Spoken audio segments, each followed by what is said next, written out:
Hey, my name is Ian Allison. I am here with Eagle Brook Music to talk to you really about playing these particular songs. But you know what it's going to end up being is more of sort of my philosophy about playing music in general, and really specifically playing worship music. This song is called Here and Expectant.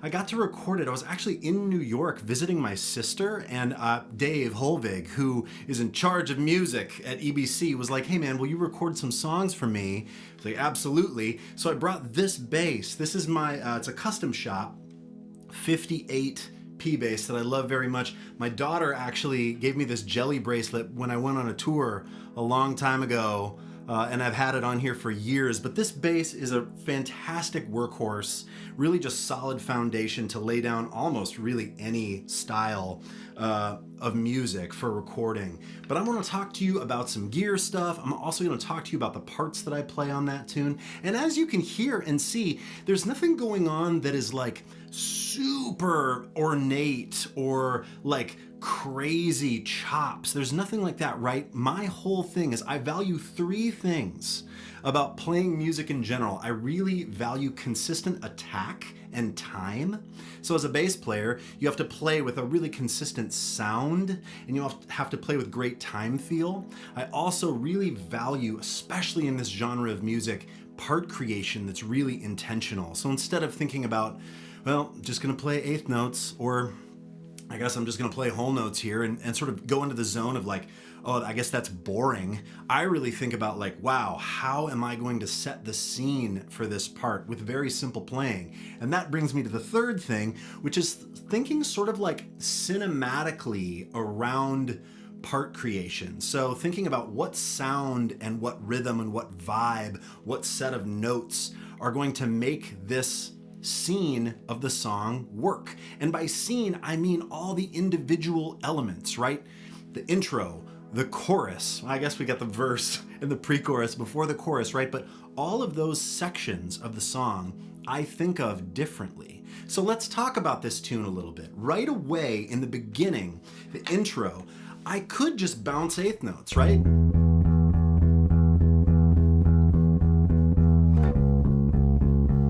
And that would be totally fine. But here's that thing around intentional part creation and setting a scene, and also playing with a consistent attack. I want something that leaves a little more space for that riff, and then I want to follow the rhythm of the riff and the rhythm of the snare. So I'm going to play.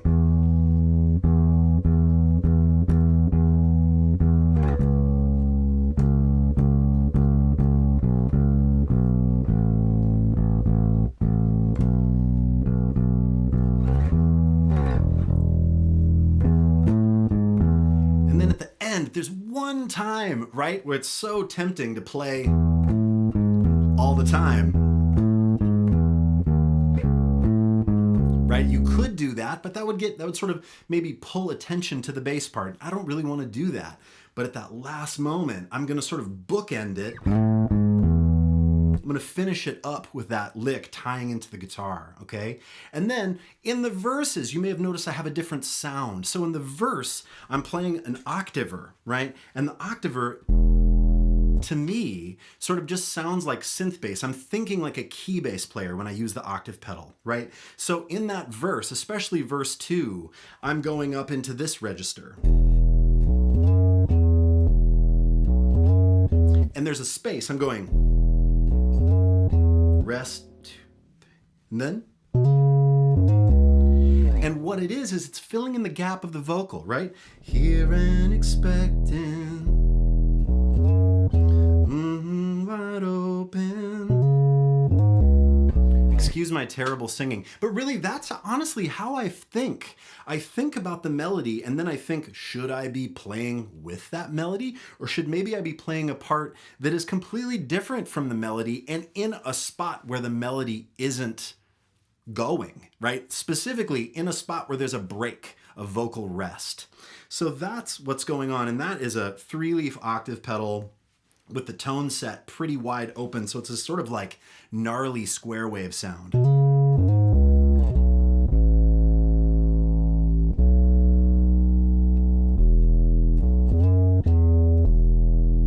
I love that sound very much. And then too, in the end of the tune, or I'm sorry, in the choruses, I am just playing, I'm doing the eighth note bounce.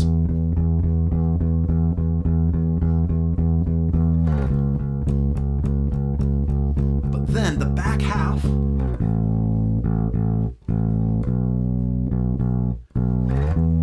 so I'm bouncing, I'm driving that whole way, and then the back half, I'm more playing with the vocal rhythm, which to me, when you can do that a little bit, when you can play off of the vocal, you're not worrying so much about playing everything with the kick drum. I actually sort of think of it more as playing off of the vocal. And of course you want to lock up with the drums, but sometimes if there's a really strong vocal rhythm,